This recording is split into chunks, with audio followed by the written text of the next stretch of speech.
ఎకరానికి కోట్లు పలుకుతున్న కోకాపేట్ నియోపోలిస్ కు అతి త్వరలో ఆదరణ తగ్గిపోతుందని కొందరు డెవలపర్లు అభిప్రాయపడుతున్నారు.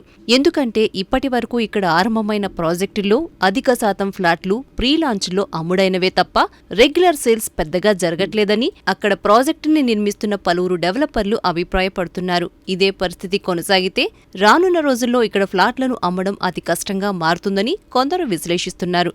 అందుకే ఇక్కడి వేలంపాటల్ని గమనిస్తే ఇప్పటి వరకు రెగ్యులర్ బిల్డర్లు ఎవరూ నియోపోలిస్లో భూముల్ని కొనలేదు. ఎంఎస్ఎన్ రియాల్టీ ఇప్పటి వరకు ఒక ప్రాజెక్టును పూర్తి చేసిన చరిత్ర లేదు. గోద్రేజ్ ప్రాపర్టీస్ కు జాతీయ స్థాయిలో పేరుంది తప్ప హైదరాబాద్ లో ఒక్క ప్రాజెక్ట్ కూడా డెలివరీ చేయలేదు. ఇక జీహెచ్ఆర్ ఇన్ఫ్రా ఇప్పటికే క్యాస్కేడ్స్ అనే ప్రాజెక్టును కడుతోంది. వజ్రా సంస్థ అయితే ఇప్పటి వరకు ఒక్క హైరేస్ ప్రాజెక్టును నగరంలో పూర్తి చేయలేదు.